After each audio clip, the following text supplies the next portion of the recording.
احنا وصلنا المكان اللي موجودة فيه تجمع البحيرة.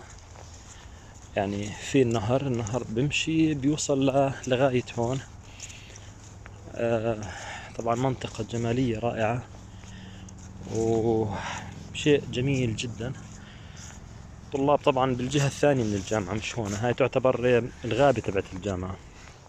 طلاب إما بيكونوا بالكامبس هناك أو بيكونوا في كلياتهم الآن، ولكن بفضل الله الحمد لله كوني أنا أخذت الدكتوراه وخلصت بفضل الله والحمد لله رب العالمين. الآن يعني بفضل الله الواحد من حقه يستمتع، من حقه إنه يلف يروح يجي يشوف ياخذ راحته.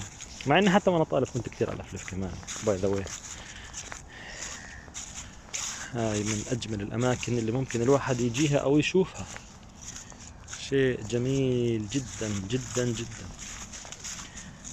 شوفوا ما شاء الله تبارك الرحمن، لا قوة إلا بالله، إن الله على كل شيء قدير. هدوء جميل. هناك البط، صنع الخالق. مهما حاول الإنسان إنه يعمل بحيرات اصطناعية لا يمكن يقدر يعمل بالجمالية هاي. طبعا هذه جاي زي ما انتم شايفينها زي كأنها بالوسط جزيرة، مستحيل الواحد يوصلها. شوف المية،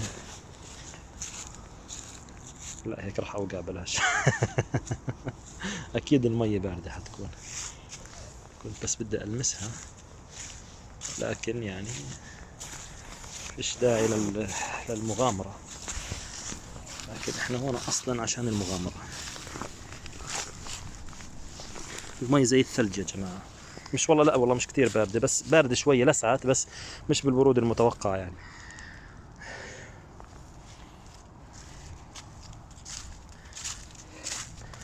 يعني أنا أول ما حطيت إيدي هي لسعة المية، بس هي نفسها يعني معقولة. أكيد هون طبعا السباحة ممنوعة وكل شيء ممنوع هون، بس البط اللي مسموح له يسبح، لأنه البط أكيد مش راح يرد أحدا. وأنا بس تستمتع بالمناظر الجمالية هاي.